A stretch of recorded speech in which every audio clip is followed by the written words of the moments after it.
Somos uno en Cristo. Somos uno solo en Cristo. Aleluya. Aleluya. En una antigua ciudad de Roma había un centurión llamado Marco que se encontraba en la cima de su carrera militar. Había conquistado por su disciplina, su valentía, su justicia. Era el tipo de líder que no solo daba órdenes, sino que con su ejemplo guiaba a otros y se había ganado el respeto de todos los soldados. Pero a Marco había algo que lo inquietaba. A pesar de su éxito, estaba o se sentía vacío. Se sentía que por tantas guerras y por tanta injusticia que había visto, no encontraba la paz. No encontraba la paz. Pero cuando Roma conquista un pueblo, ve que este pueblo era diferente. Ve que este pueblo era diferente y en las oraciones de muchos judíos entendían que no hablaban con ese su Dios invisible, su único Dios. Recuerden que los romanos eran politeístas, pero estos judíos solamente adoraban un solo Dios invisible. Y entendían que no lo hacían como un ritual o como una tradición, sino con sinceridad, como si realmente conocieran a quién estaban adorando. Y eso lo dejaba inquieto. Eso lo puso inquieto. Y mientras patrullaba en una noche en Cesarea, allí, en el silencio de la oscuridad, se preguntaba y decía: ¿será que existe un Dios que nos escuche y verdaderamente le importemos más allá de un protocolo, un ritualismo? Un Dios que pueda ver lo que hay dentro de nosotros, que escudriñe los pensamientos y los sentimientos, y no uno solo, que solamente se fija en el exterior, en lo que he alcanzado, en lo que soy con este uniforme, con el grado como romano. Pues en el texto de hoy encontraremos un centurión así, en Hechos 10, continuando la serie de predicación del libro de los Hechos. Un centurión que no estaba muy lejos de encontrar la verdad. Aleluya. Porque, iglesia, Dios no solo ve las batallas que peleamos por fuera, sino que también ve las que libramos por dentro. Y cuando se encuentra con un corazón dispuesto, Dios se encarga de hacerle conocer su voluntad y todo lo que requiere para cumplir la misma. Y lo veremos en el capítulo de hoy, Hechos de los Apóstoles, capítulo 10, versículo del 1 al 8, con un tema: un corazón dispuesto. Un corazón dispuesto, porque Dios encuentra en este centurión un corazón dispuesto. Yo te invito a ir a la palabra de Dios. Dice la palabra: había en Cesarea un hombre llamado Cornelio, centurión de la corte llamada la Italiana, piadoso y temeroso de Dios con toda su casa, que daba muchas limosnas al pueblo judío y oraba a Dios continuamente. Como a la hora novena del día, vio claramente en una visión a un ángel de Dios que entraba a donde él estaba y le decía: Cornelio. Mirándolo fijamente y atemorizado, Cornelio dijo: ¿qué quieres, Señor? Y él le dijo: tus oraciones y limosnas han ascendido como memorial delante de Dios. Despacha ahora algunos hombres a Jope y manda a traer un hombre llamado Simón, que también se llama Pedro. Este se hospeda con un curtidor llamado Simón, cuya casa está junto al mar.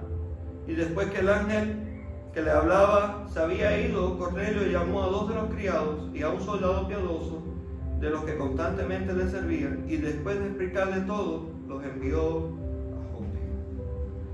Aleluya. Dios anda buscando a hombres y mujeres como Cornelio. Dios anda buscando a este tipo de hombres, este tipo de adoradores con un corazón dispuesto a buscar de la presencia de Dios, con oídos atentos a escuchar su palabra y su voluntad, y con el deseo de obedecerla. En primer lugar, veremos que las personas que Dios busca son aquellos con un corazón dispuesto. Un corazón dispuesto, iglesia. Cornelio,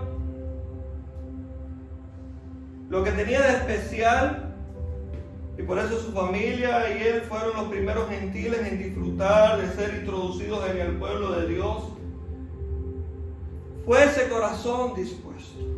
Un corazón que buscaba de Dios continuamente. Míralo en Hechos 10:2. Dice que era piadoso, temeroso de Dios con toda su casa, que daba muchas limonas al pueblo y oraba continuamente a Dios. Oraba continuamente a Dios.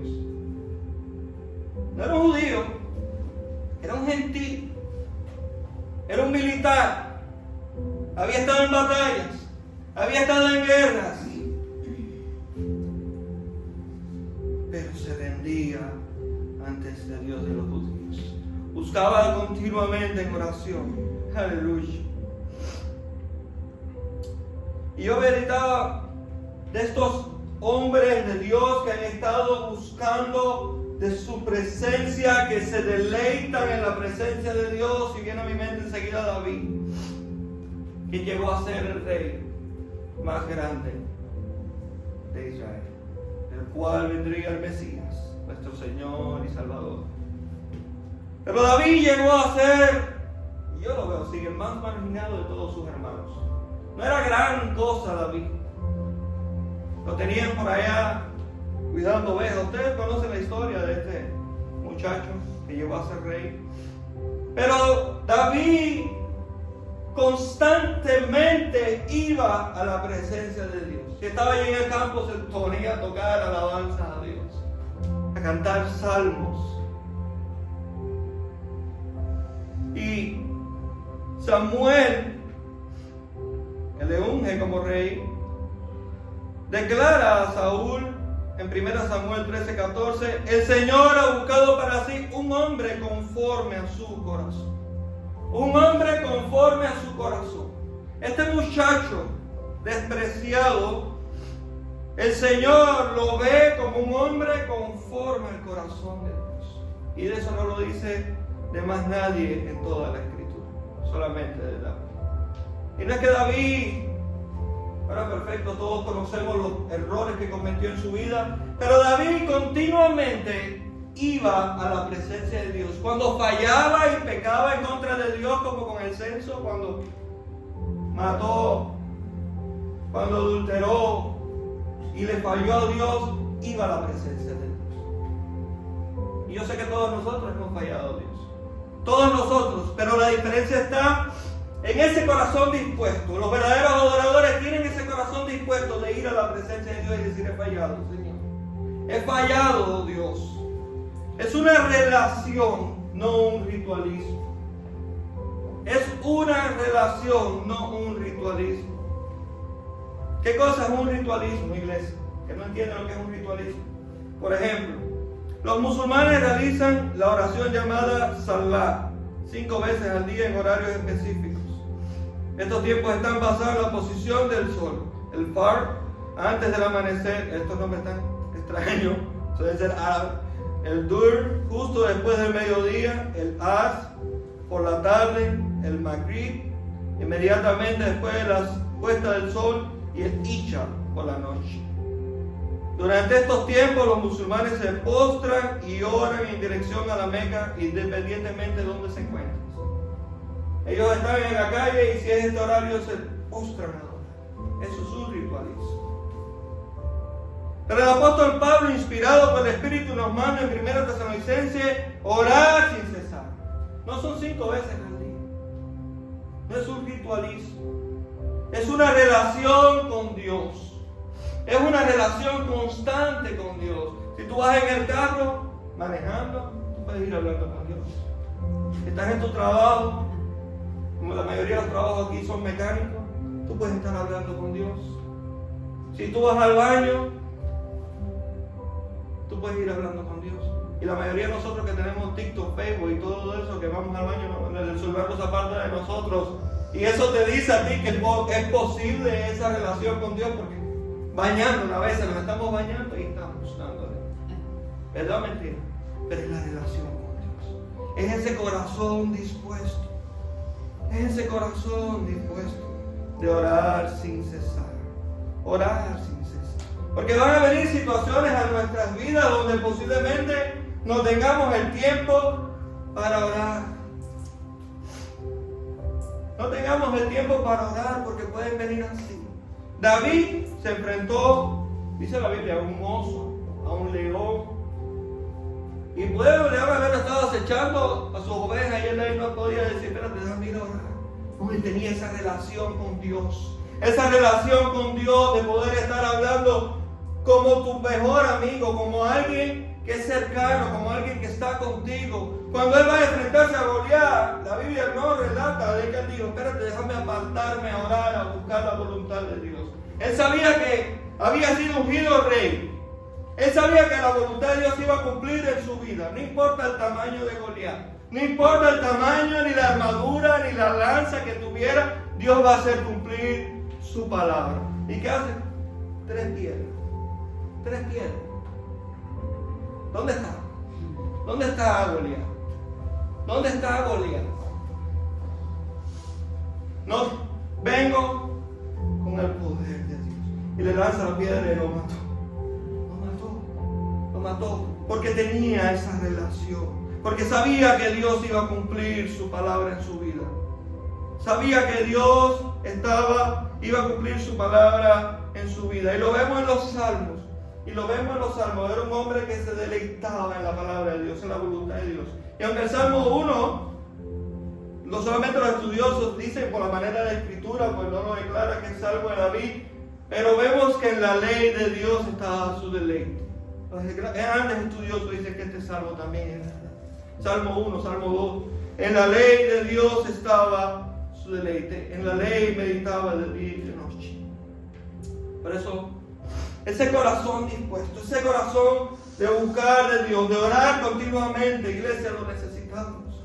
Porque como te he estado predicando anteriormente, estamos en una batalla, estamos en una guerra espiritual. Y dice nuestro Señor Jesucristo que hay cierta clase de demonios que no salen si no es en ayuno y oración. Si hoy se manifestara un demonio aquí, puede ser. Hay personas poseídas por ahí, se puede manifestar. Pero ¿tendremos nosotros la autoridad de expulsar y echar fuera esa clase de demonios que solamente dice Jesús salen en ayuno y en oración? ¿Estaremos preparados espiritualmente? ¿Estaremos preparados y cercanos al Señor? ¿O se va a reír de nosotros? Y nos va a decir, no hay autoridad en ti. No hay ese tipo de autoridad en ti, como se rió de los apóstoles. Jesús está en el monte de la transfiguración y están 9 de los apóstoles abajo, tratando de echar un demoniado fuera, y no podían. Habían caminado con Jesús, habían sido instruidos con Jesús, habían orado con Jesús, pero no podían echar fuera un demonio. Y viene Jesús y le dice, sal fuera. Se revolcó y botó, pero él no salió. Eso es autoridad. No dice, pero ¿por qué nosotros no pudimos? Porque hay esa clase de demonios que no salen sino en ayuno y oración. ¿Y qué te dice eso? Que nosotros tenemos que estar preparados espiritualmente, de haber estado dispuestos a apartar tiempo con Dios, a apartar tiempo en la presencia de Dios, de buscarle, de restringir nuestros propios deseos de alimento, de poder buscar a Dios, porque Dios es nuestro deleite. Dios es nuestro deleite. Y entonces hay poder. Hay poder porque Dios está presente. Hay poder porque estamos en la presencia de Dios. Hay poder porque caminamos con Dios. Hay poder. Y sería una prueba poder ver quién verdaderamente está preparado. No es una batalla, la guerra espiritual como tú la entiendes, no es una batalla de fuerza. Ya Cristo venció. Ya Cristo venció todos los principados, todas las potestades. No es esa clase de fuerza, pero sí es algo de estar buscando constantemente la presencia de Dios. Y los demonios saben quiénes están en la presencia de Dios. Los demonios ven la luz que hay en tu vida. Los demonios ven el poder del Espíritu Santo obrando en tu vida. Ellos saben. Cuando veían al Señor, le decían, tú eres el santo de Dios. Tú eres el santo. Y Jesús muchas veces le tenía que mandar a callar. Porque ellos declaraban la verdad. Verdaderamente era el Mesías. Verdaderamente era el santo de Dios. Porque ellos sabían, espiritualmente veían lo que Él era. Veían lo que Él era. Igualmente pueden ver lo que nosotros somos. Ellos saben cuando tú estás en pecado. Ellos saben cuando tú estás cercano a Dios, cuando tú estás buscando de Dios, cuando te estás esforzando, cuando no te estás esforzando, cuando estás frío, tibio, caliente. Ellos saben. Ellos saben. Pero esta guerra solamente se gana en la presencia de Dios, con ese corazón dispuesto. Y cuando tenemos el corazón dispuesto y nos deleitamos en Dios, es interno, es espiritual, pero hay una evidencia externa. Y míralo en la vida de Cornelio. Oraba continuamente, pero era piadoso. Era piadoso, daba muchas limosnas, dice el texto. El texto lo dice ahí por algo. Daba muchas limosnas. ¿Qué da muchas limosnas? Ayudaba al necesitado, ayudaba a la viuda, ayudaba al pobre. Porque cuando caminamos con Dios hay esa evidencia externa. Y ese principio Juan lo desarrolla más en 1 Juan 4:20. Dice, si alguno dice yo amo a Dios y aborrece a su hermano, es un mentiroso. Porque él no ama a su hermano. Perdón. A su hermano a quien ha visto, no puede amar a Dios a quien no ha visto. Aleluya. Y el amor de Cornelio a Dios se le reflejaba en la forma externa. Se reflejaba en forma externa. Aleluya. Bendito el nombre de nuestro Dios. Y yo no estoy aquí para juzgar cuando tú ayudas al pobre o al necesitado. Yo solamente estoy predicando la palabra de Dios y lo veo en la vida de Cornelio. Ahora, si Dios nos da convicción de pecado, de que estamos siendo egoístas, de que estamos siendo avaros, es Dios. No soy yo. No soy yo. Pero de que llegamos hasta este país, donde tenemos la posibilidad de ayudar, porque todos venimos de Cuba. Y todos en Cuba creo que tenemos la necesidad de que en vez de ayudar, de que nos ayuden. Es verdad. Es cierto. Pero te pregunto, ¿a cuántos desamparados has visto por ahí desde que llevas 1 año, 2 años, 3 años, 5 años, 10 años, como los que llevamos más tiempo? Y le has bendecido, le has ayudado. ¿A cuántos? No te voy a decir que levantes la mano y me digas, no, pero no hace falta. No hace falta. ¿A cuántos has recogido y te lo has llevado para tu casa? Las has alimentado. Le has dado tu ropa, no la que tienes para donar, tu ropa, la que tienes, la que te sirve.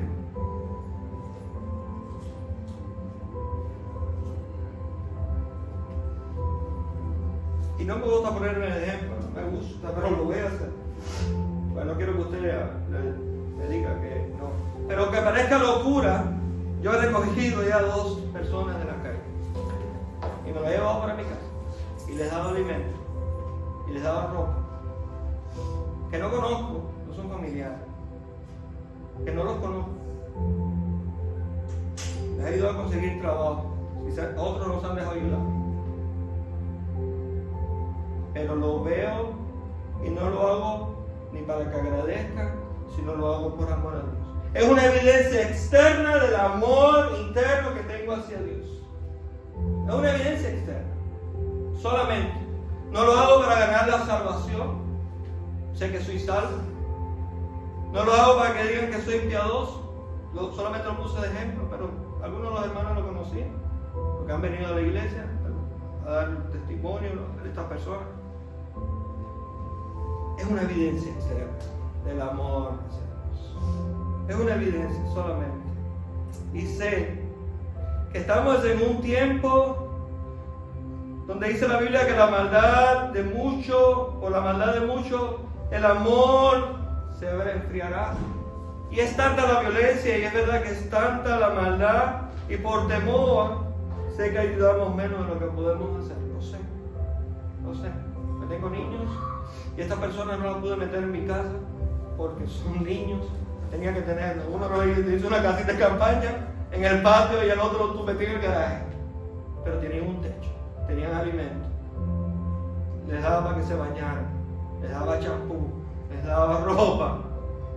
No lo pude meter en mi casa. Y con todo eso es difícil. Porque no sabemos quién es quién. No sabemos quién es quién. Y estamos en esos tiempos. Sé que estamos en esos tiempos donde por la maldad en el mundo el corazón se enfriará. Pero es el amor a Dios. Es ver en esas personas la dignidad de Dios. Y a veces juzgamos demasiado.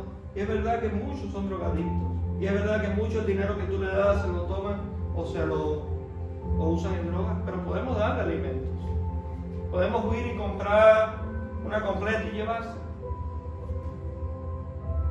Sabemos que estamos viendo que prácticamente no han comido. Estamos viendo que prácticamente no se han bañado. Dice Proverbios 19:17, el que da al pobre presta a Jehová, y él dará su recompensa. El que da al pobre presta a Jehová, y él dará su recompensa.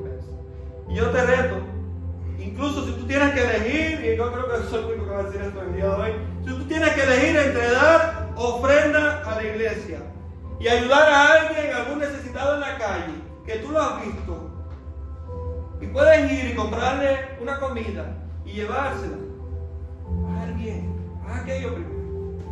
Porque este lugar Dios lo va a sustentar. Si verdaderamente Dios llamó, si Dios mandó a hacer esta obra, si Dios nos mandó a comenzar esta iglesia, Dios lo va a sustentar. Es Dios quien provee para su casa.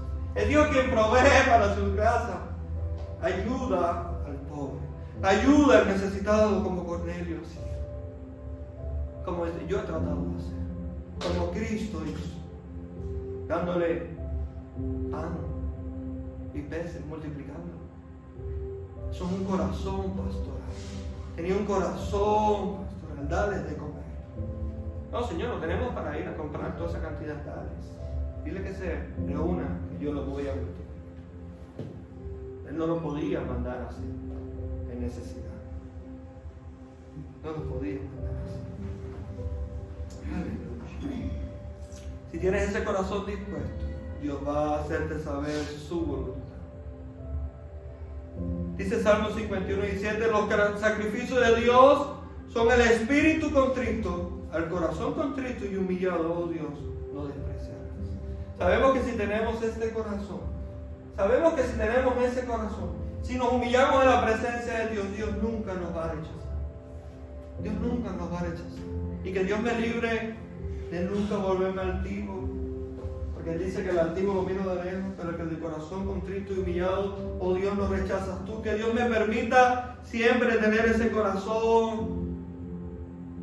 Cornelio tenía, de dar al pobre necesitado.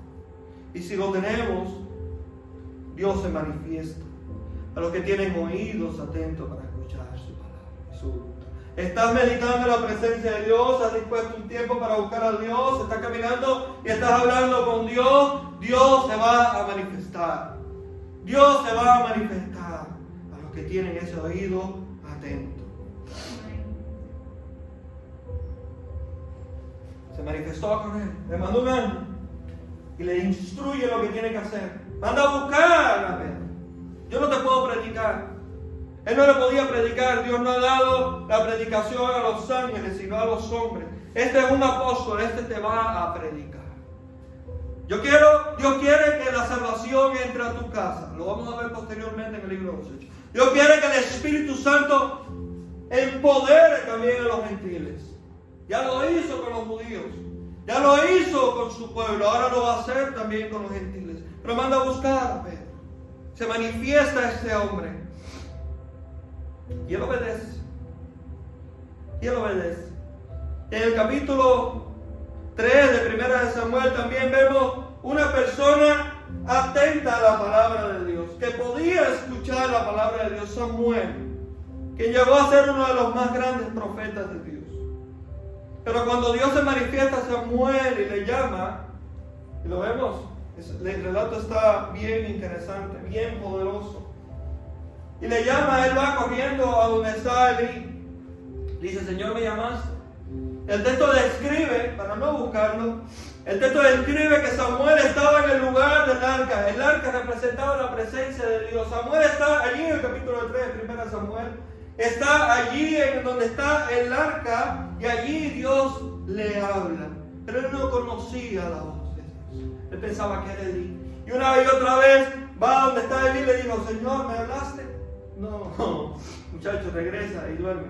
Señor, ¿me hablaste? Y a la tercera vez fue que Elí entendió. Allí no hay más nadie, solamente estaba él y Elí. Y le dice, si te vuelve a hablar, dile, Señor, habla que tu siervo escucha. Y Dios le volvió a hablar a Samuel. Y él le respondió, habla que tu siervo escucha. Y Dios le manifiesta o le profetiza cómo va a juzgar la casa de Elí. Es duro. Al mismo siervo le dice, ¿cómo voy a juzgar a esta casa? Yo le trataba de explicar eso a Evelyn, 8 años. ¿Cómo va a juzgar a una casa por los hijos? Porque cuando tenía que reprenderlo, no lo reprendió. Cuando tuvo que reprenderlo, cuando Elí tuvo que reprender a sus hijos, no los reprendió. Y Dios le explicaba a Evelyn, le decía, Mima, tengo que reprender a veces, te tengo que regañar. Porque el que ama, reprende. Y mira lo que pasó aquí. Mira lo que pasó aquí. Elí no reprendió a sus hijos cuando lo tenía que reprender. Y Dios va a hacer, o ha hecho un juicio. Y llama a Samuel. Pues Samuel tenía los oídos dispuestos para escuchar la palabra. Para decir cuál era la voluntad de Dios. Y con temor. No quería declararle esto a Elí. Él lo respetaba, lo había criado como un padre. Era sumo sacerdote. Pero allí le declara lo que Dios iba a hacer. Lo que Dios iba a hacer con su casa. Y fue que no le había gustado mucho, pero dijo que le iba a juzgar a sus hijos. Le dijo que sea lo que Dios quiera. Que sea lo que Dios tenga que hacer. Pero Samuel llegó a ser uno de los más grandes hombres de Dios. Estaba en el lugar de la presencia de Dios. Por eso, en primer lugar, un corazón dispuesto. Segundo lugar, oídos atentos para escuchar su palabra. Porque verdaderamente Dios se va a revelar. Dios se va a revelar a tu vida. ¿Cómo? A través de la palabra, a través de la oración y aquí en su casa. Aquí en la casa de Dios, donde Dios trae bendición y vida eterna. Y en tercer lugar, Dios busca a aquellos que tienen el deseo de obedecer su voluntad. Dios tiene aquellos que tienen el deseo de obedecer su voluntad. Aleluya. ¿Y cuál es la voluntad de Dios? Pues en Deuteronomio 29 vemos que hay cosas secretas, pero esas pertenecen al Señor nuestro Dios. Para las cosas reveladas nos pertenecen a nosotros y a nuestros hijos para siempre, a fin de que guardemos toda la palabra de la ley. Hay una voluntad de Dios que ha estado oculta para nosotros. Dios no nos la ha revelado. No la ha revelado, pero hay cosas que Dios nos ha revelado con claridad. Nosotros somos más de querer saber las cosas ocultas. ¿Cuándo va a ser el día en que Cristo va a regresar? Eso mismo dijo nadie, ¿sabe? Y grandes hombres de Dios se han atrevido a decir un día específico y luego se han arrepentido. Porque nadie sabe. Nadie sabe el día en que nuestro Señor Jesucristo regresará. Y nos gustan esas cosas ocultas. Nos gusta tratar de filosofar, investigar cómo Dios opera. Ponete un ejemplo de uno que es teólogo. Cómo Dios se manifiesta en su Trinidad, cómo puede ser Padre, Hijo, Espíritu Santo y un solo Dios. Eso es el estado reservado de Dios. Nosotros tenemos que creer por fe lo que Dios ha manifestado. Por eso es que hay tantos unicitarios, testigos de Jehová, que no creen en la fuerza. Dios es trino, porque Él lo ha revelado así. Él se ha revelado en Padre, Hijo, Espíritu Santo. un solo Dios, una sola esencia divina. No podemos entenderlo a cabalidad, solo podemos creerlo por fe. Ese es nuestro Dios poderoso. Es nuestro Dios poderoso. ¿Cómo funciona la Trinidad, la divinidad de Cristo con su humanidad, completamente hombre, completamente humano? No lo vamos a entender. No lo vamos a comprender a cabalidad. Podemos saber de la unión hipostática, cómo se une, pero no podemos entenderlo a cabalidad. No busquemos estas cosas ocultas que le han sido reservadas a Dios, mas vamos a creer y vamos a obedecer las cosas que Dios verdaderamente ha revelado. Por ponerte un solo ejemplo, para continuar y terminar. En Mateo 5:44 nos dice Jesús, pero yo os digo, así mismo dice, pero yo os digo, amar a vuestros enemigos, bendecid a los que os maldicen, hacer bien a los que os aborrecen, orar por los que os ultrajan y os persiguen. ¿Qué hay de oculto en este texto?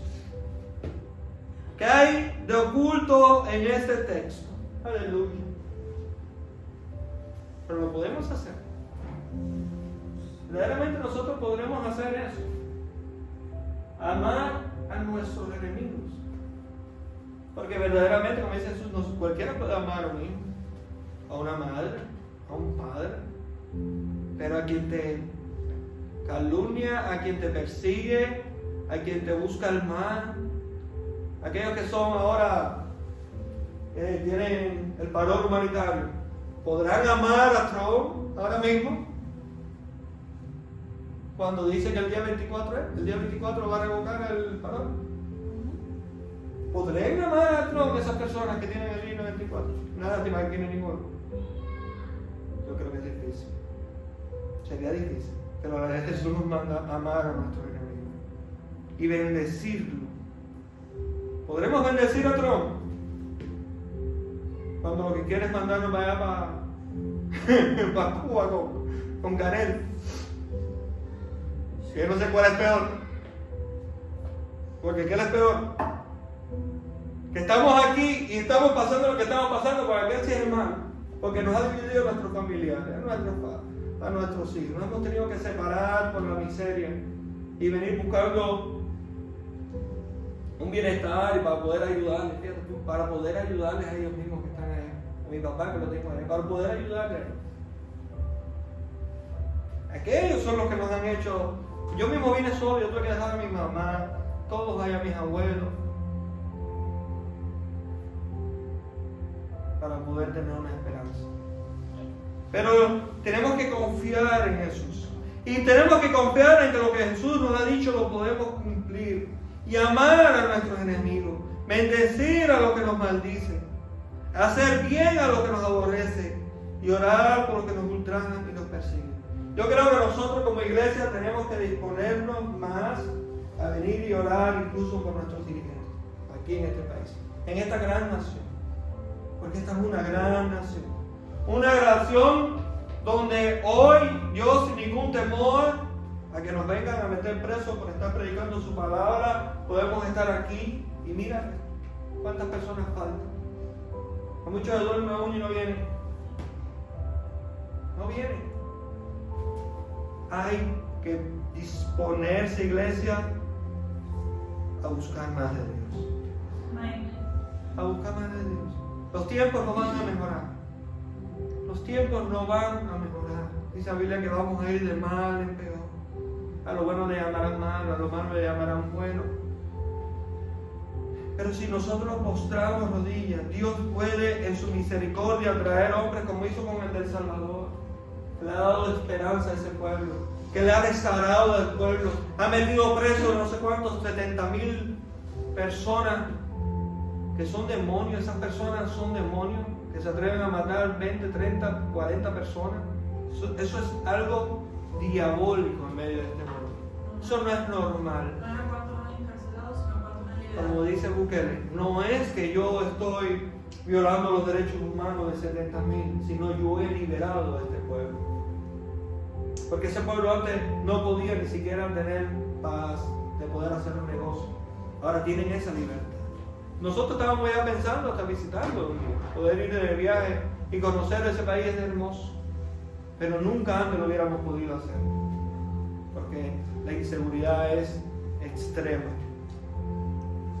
inseguridades extremas. Por eso tenemos que postrarnos y orar. ¿Cuántas madres que le han matado a sus hijos allí en ese país estarían orando y clamando a Dios de que Dios hiciera algo? Y ahí está. Cuando Dios pone, nadie puede quitar. Y cuando Dios quita, nadie puede poner. Y yo creo que con un propósito Dios ha levantado a este hombre. Yo creo que si tiene un propósito, lo vamos a entender en el futuro. Yo creo que Dios va a hacer cumplir su voluntad en este país. Tal vez para preservar incluso la fe o para preservar la libertad religiosa. No lo entendemos hoy. No entendemos hoy lo que Dios está haciendo. Pero sabemos que Dios está orando. Que sus caminos son más altos que nuestros caminos y sus pensamientos que nuestros pensamientos, como dice Isaías. No lo podemos entender.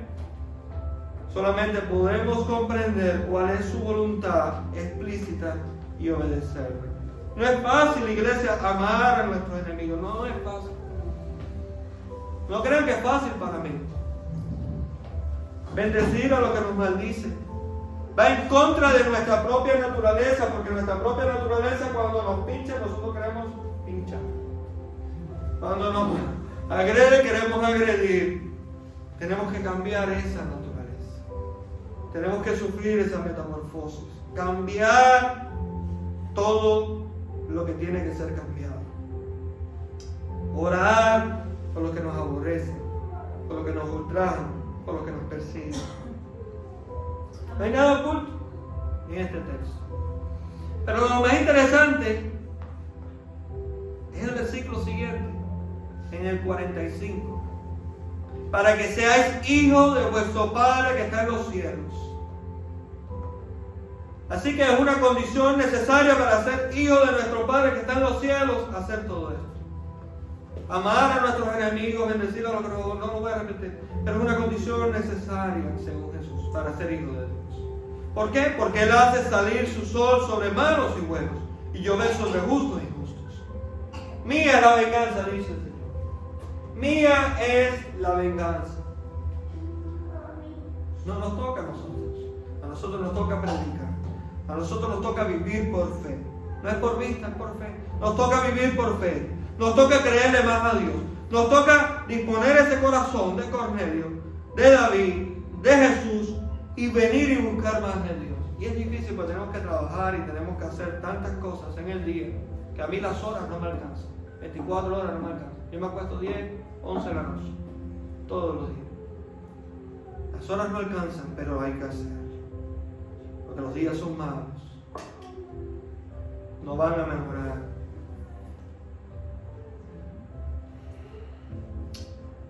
Pero es un gran privilegio.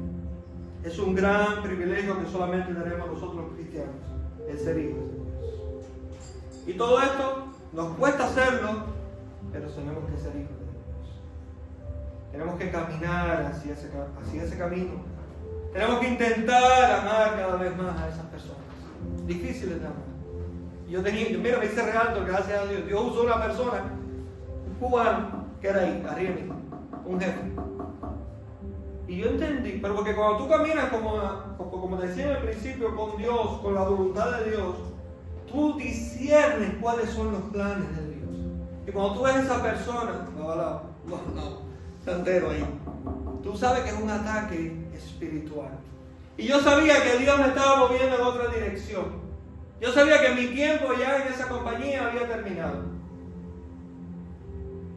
Y yo sabía a dónde Dios me quería llevar. Y eso me hizo a mí disponerme más a poder terminar lo que estaba haciendo, el estudio que estaba haciendo. Cuando venía a decirle, pero yo, está bien, no te preocupes que pronto me voy a ir, hasta que llegó el día. Él mismo me hizo la carta de renuncia. Le dije, mira, ya me voy. Dame la carta de renuncia para presentarla al curso. ¿Qué vas? Gracias a ti. Ya me voy. No me pudiste votar. Me fui en el propósito de Dios, en el tiempo de Dios. Amén. Y desde hace 5 meses, 4 o 5 meses, solamente he vendido 2 casas y Dios no me ha dejado de proveer. Y he construido más que nunca. He construido más de lo que nunca había construido, porque la provisión de Dios está.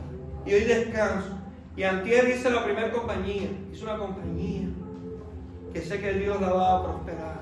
Amén. Sé que Dios la va a prosperar para comprar casas, remodelarlas y venderlas. Y sé que Dios va a prosperar eso. Porque primeramente busco el reino. Antes de hacer mi compañía, y ahí, si entra a la oficina, lo puse en un cuadro que está a mano derecha. Ahí está la carta del estatus de esta iglesia, donde ya ante la IRS todo está legal. Tenemos todo en orden, tenemos todo legal. Amén. Porque no sé si usted entiende cómo se funcionan las iglesias, pero también se funcionan corporativamente. Tiene que estar todo legal ante el gobierno, ante el IRS. Antes de fundar la mía, antes de crear la mía, pudimos hacer. O sea, los que llevan más tiempo saben que estábamos en ese proceso, que dura tiempo. Porque hacer una compañía privada la puedes hacer en un día. Pero este es el proceso para los que son non-profit, sin fines de lucro, demoran meses y meses. Y ellos lo estudian y ven. Es un proceso largo. Pero lo que quiero que tú entiendas, iglesia, es aprender a discernir esa voluntad de Dios. Pero para eso, para concluir, tenemos en primer lugar que tener ese corazón dispuesto. El corazón dispuesto a buscar de Dios. Buscar primeramente el reino de Dios y su justicia, y todo. No es solamente una porción, no es solamente el alimento, no es solamente... Dice, todo vendrá por añadidura. Es ese corazón dispuesto. Es ese oído atento a escuchar la voluntad de Dios. A escuchar cuál es la voluntad de Dios. Y en este mundo vamos a ver vamos a escuchar muchas voces. Algunas que hablan más alto, otras más bajo. Pero ¿cuál es la verdadera voluntad de Dios? Y voy a concluir. Pero me viene a mi mente el profeta Elías cuando sale huyendo. Y Dios se manifiesta y dice que primero hubo un estruendo, un viento. Pero cuando vino un silbo apacible, se postró. Y Dios le habló a través de ese silbo apacible, a través de esa quietud, a través de esa paz. Dios le habló a este profeta. Y nosotros tenemos que tener el oído listo para discernir cuando Dios nos está hablando, cuando Dios nos está llevando en una dirección, o cuando es solamente nuestro propio deseo, nuestro corazón, nuestros propios anhelos lo que nos están hablando. Vamos, iglesia, queremos hace tiempo poder apartar un día para orar, para interceder por este país, para interceder por nuestra familia, para interceder por nuestros matrimonios. Y lo hacemos domingo, pero creo que necesitamos ese otro día. Vamos a ver si ya lo acabamos de puntualizar.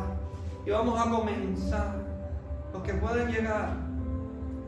Pero el tiempo esté abierto, que el tiempo esté presente para poder hacerlo. Porque verdaderamente la guerra es dura. Las pruebas vienen. Pero la victoria es segura. La victoria en Cristo es segura. Y los textos o la próxima predicación acerca de este texto es poderosa. Es llena del fuego del poder del Espíritu Santo. Los judíos fueron bautizados en Pentecostés. Pero ahora los gentiles, nosotros, estábamos distanciados de las promesas de Dios, de los pactos de Dios. Nosotros vamos a ser partícipes de las promesas de Dios en la próxima predicación. Yo te invito a que nos falte, porque cada domingo, que es el tiempo que por ahora tenemos, Dios va a traer grandes bendiciones. Dios va a traer grandes bendiciones espirituales al hablar a tu vida, al enseñarnos, al darnos su palabra y su voluntad. Por eso, Padre amado, Señor, tu palabra ha sido expuesta, oh Dios. Y es poderoso, Señor, lo que tú has hecho en medio de tu pueblo. Es poderoso, Señor, como tú nos hablas, como tú nos guías, como tú nos enseñas. ¿Cuál es tu voluntad y propósito, Dios? Por eso, Señor, queremos salir hoy de aquí tranquilos. Tranquilo, Señor, de que no hay nadie, ningún hombre en este mundo que nos pueda atemorizar, oh Dios, porque todo está en tus manos, todo está de acuerdo a tu voluntad y poder. Tus propósitos, Señor, son soberanos, Dios. Queremos interceder, oh Dios, por este país, oh Dios, por nuestros dirigentes, Señor. Que sean tus propósitos, Señor, que sea tu voluntad. Intercedo por mis hermanos, Dios mío, que tú les permitas tener un estatus legal. Tú les has traído hasta aquí con propósitos, Dios. Que la duda no esté en su mente, Señor. Que la duda nunca esté en su mente, Señor, sino tu paz. Ese silbo apacible, oh Dios, por el cual tú hablas, Dios mío. Ese silbo apacible, oh Dios, que nos da tranquilidad y paz. Te ruego, Padre amado, por nuestros matrimonios, por nuestros hijos,